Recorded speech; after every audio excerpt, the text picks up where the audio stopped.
penguasa dan pencinta budaya. Selamat datang di Indramayu, permata pesisir Jawa Barat yang menyimpan segudang pesona. Siapkah kalian menjelajahi keindahan alam, mencicipi kelezatan kuliner, dan menyelami kekayaan wisata leluhur? Yuk ikuti langkah kami dalam walking tour virtual yang akan membawakan kalian mengarungi setiap sudut menarik di kabupaten yang kaya ini. Perjalanan kita dimulai dari jantung kota alun-alun Indramayu. Alun-alun ini adalah saksi bisu sejarah panjang Indramayu. Dahulu kala, tempat ini menjadi pusat kegiatan masyarakat, tempat berkumpul, bermusyawarah, hingga menjadi panggung berbagai tradisi. Ruang terbuka seperti alun-alun mencerminkan nilai kebersamaan dalam masyarakat setempat. Melanjutkan perjalanan, kita menuju Taman Cimanuk, sebuah tempat teduh di tengah kota Indramayu. Sungai Cimanuk yang mengalir di dekatnya memiliki sejarah penting sebagai sumber kehidupan dan jalur perdagangan. Taman ini menjadi ruang rekreasi yang menyegarkan, tempat warga Indramayu melepas penat. Para wisatawan yang berkunjung ke Taman Cimanuk seringkali merasakan kedamaian dan kesejukan. Ini menjadi bukti bahwa ruang terbuka hijau memiliki relaksasi dan kesehatan mental. Sekarang, mari kita beranjak ke pesisir dan menyusuri keindahan hutan mangrove Indramayu. Hutan mangrove terdapat pada kawasan Desa Karongsong, Kecamatan Indramayu, Jawa Barat. Tarif masuknya sangat murah, hanya 15.000 per orang, sudah include dengan perahu pulang dan pergi. Ekosistem mangrove memiliki sejarah penting dalam menjaga keseimbangan lingkungan pesisir.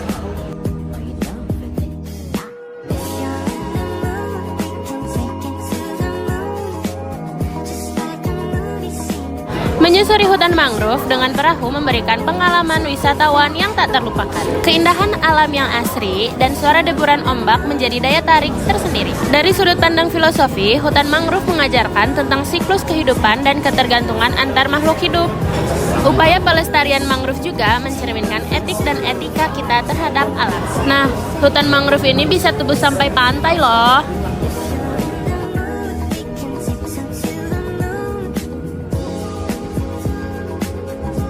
Jika mau beranjak dari hutan mangrove, kalian tinggal hubungi dengan menelpon bapak petugas. Otomatis bakal dijemput depan pintu hutan mangrove.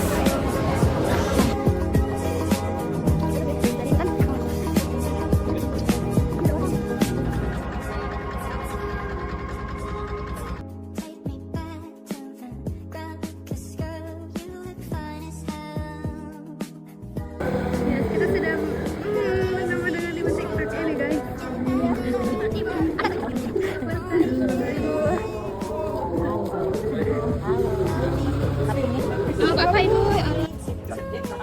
Setelah menikmati keindahan alam, saatnya memanjakan lidah dengan kuliner khas Indramayu. Yang pertama adalah Miragit. Sejarah Miragit diperkirakan telah ada sejak lama dan menjadi hidangan istimewa di berbagai acara. Miragit ini biasa disajikan sebagai takjil saat bulan Ramadan. Cara menghidangkannya pun, Miragit biasanya dengan kuah kental berwarna kuning yang kaya akan rempah. Perpaduan kuah santan dan bumbu khas Miragit yang dapat menggugah selera, lalu ditaburi dengan bawang goreng. Saat mencicipi Miragit, kita akan merasakan perpaduan rasa gurih, manis, dan pedas. Sedikit cerita, kami bertemu dengan Ibu Meilani tidak sengaja kami temukan di media sosial yaitu TikTok. Yang pada saat itu kebetulan beliau memposting sebuah video proses pembuatan Miragit. Suatu kebanggaan bagi kami karena beliau sangat merespon dengan baik, sampai memperbolehkannya live cooking di rumahnya, serta menyediakan banyak makanan di rumahnya. Lanjut, penjelasan mengenai pengalaman wisatawan dalam menikmati kuliner lokal adalah baik untuk memahami kekayaan budaya suatu daerah. Nilai edukasi dari kuliner tradisional terletak pada penggunaan bahan-bahan lokal dan teknik memasak yang diwariskan turun-temurun.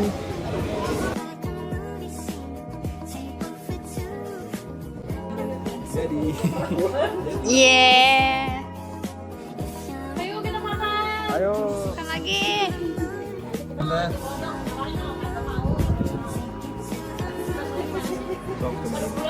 Ini tuh lah.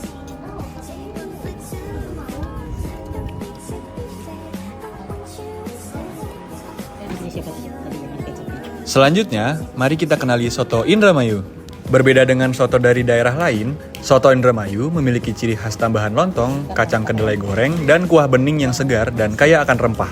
serta tambahan soun dan suiran ayam. Soto sebagai hidangan berkuah telah lama dikenal di Nusantara, dan setiap daerah memiliki tradisi penyajian yang unik dan berbeda-beda. Cara mencicipi soto Indramayu yang nikmat adalah dengan menambahkan sedikit perasan jeruk nipis dan sambal sesuai selera. Dalam setiap hidangan soto adalah kehangatan dan kebersamaan. Seringkali disantap bersama keluarga ataupun teman. Manfaat mengonsumsi soto adalah mendapatkan nutrisi dari berbagai bahan yang terkandung di dalamnya.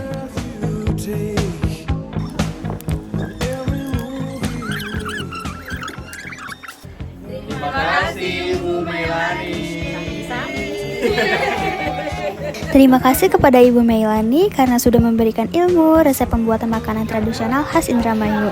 Semoga ilmunya bermanfaat bagi kita semua. Ibu, dadah. Jangan lewatkan juga hidangan utama kita yaitu bubur bacek.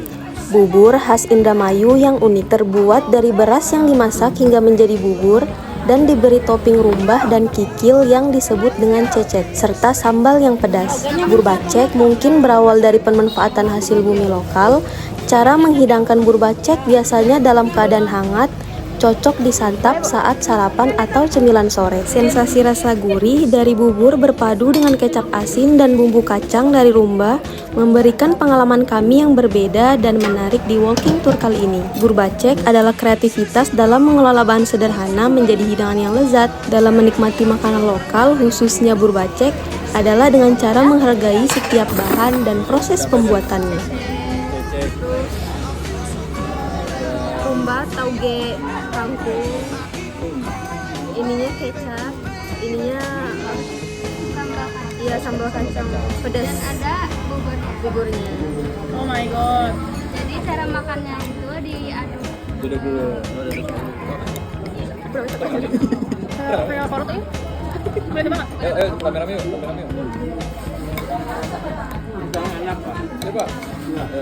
Oh iya, bubur bacek ini harganya sangat murah, hanya Rp8.000 per porsinya.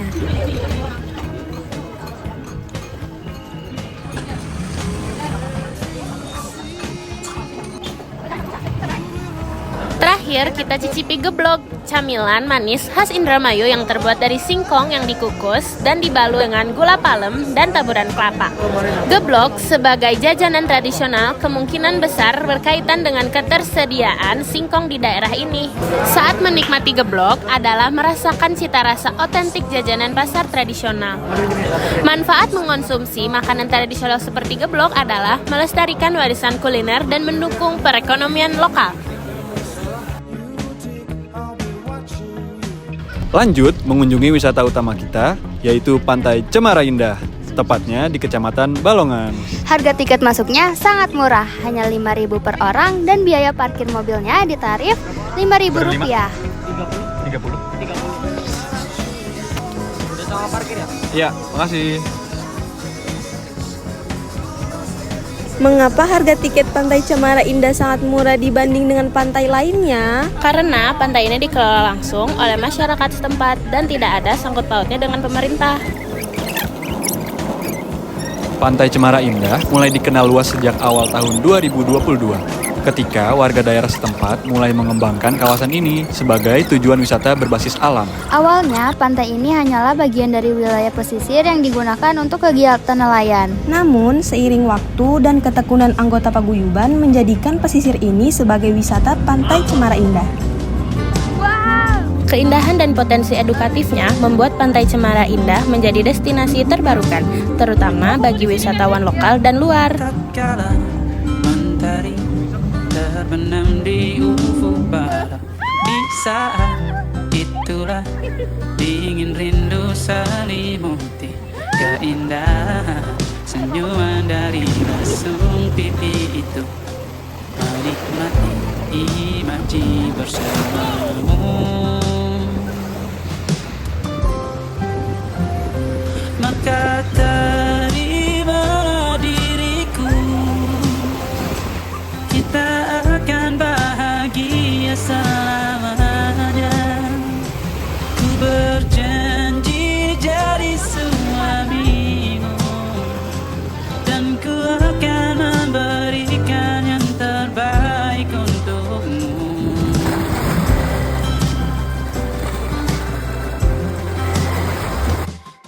sadar diriku tak seindah lagu indie yang selalu kau dengar meracuni telingamu. Ku pastikan indie bukan tentang sajadah larang, sahajamu warnaimu. Ku pastikan indie bukan tentang sajadah larang. Dan itulah cerita singkat keindahan yang kami sajikan dari Indramayu, tanah yang tak hanya kaya akan hasil bumi, tetapi juga menyimpan pesona budaya, kuliner yang menggugah selera, serta alam pantai yang memanjakan mata dan jiwa. Terima kasih telah berjalan bersama kami. Sampai jumpa di perjalanan berikutnya.